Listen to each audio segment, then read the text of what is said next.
I'm growing sunflowers on my apartment balcony right now, and they're teaching me about faith.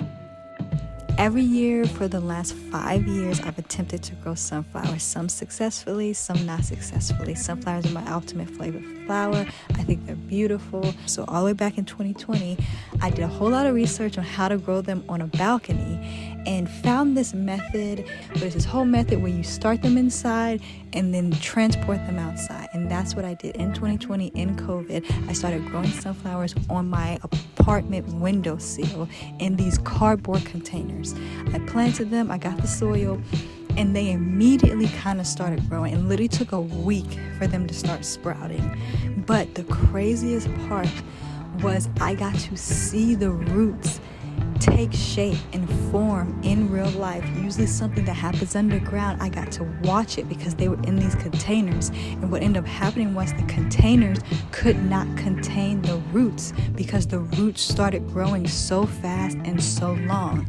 And so they were in these little baby containers, and the roots started outgrowing the container, and the roots started clinging to this paper bag that I had on my windowsill that was kind of below, under the container that I had. So the roots started clinging basically to my windowsill for dear life. Because what do roots do? They cling to the soil, the nutrients. It's looking for life because it's trying to nourish the plant. And the Lord just began to speak to me about where we're planting ourselves, the seeds we're sowing, and what happens. You sow a seed, and its roots are going to grow no matter if it's sowed on a windowsill or in a big garden or in a forest. There's going to be roots. And what are your roots clinging to? And this reminds me of the parable of the sower in the Bible. We find it in Matthew 13, where Jesus is telling a parable. And he says in verse 3, a farmer went out to sow his seed. As he was scattering the seed, some fell along the path, and the birds came and ate it. Some fell in the rocky places where it did not have much soil. It sprang up quickly because the soil was shallow. But when the sun came up, the plants were scorched, and they withered because they had no root. Other seed fell among the thorns, which grew up and choked the plants. Still other seed fell on good soil, where it produced a crop, 160 or 30 times what was sown. Whoever has ears, let him hear. So it just makes me think about where our roots are. What are we trying to grow in? Is it for us? Is it good soil, or are we trying to grow on a windowsill? So that was my experience in 2020 growing sunflowers.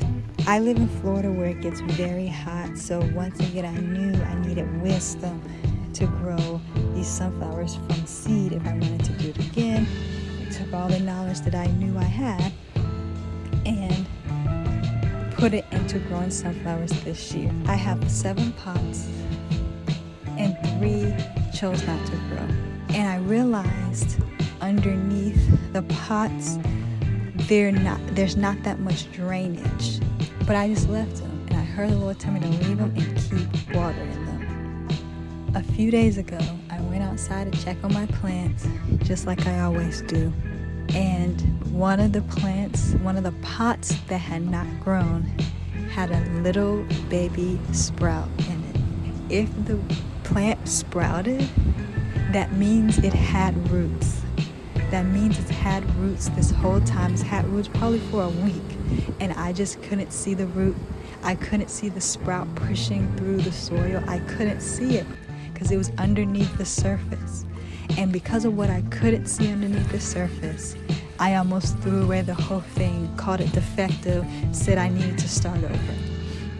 But I didn't. I kept watering it because I trusted God, and I trusted that maybe, just maybe, there was something underneath the surface that would push its way through, and that if I kept watering it and kept believing, there was something that would grow even in a defective pot.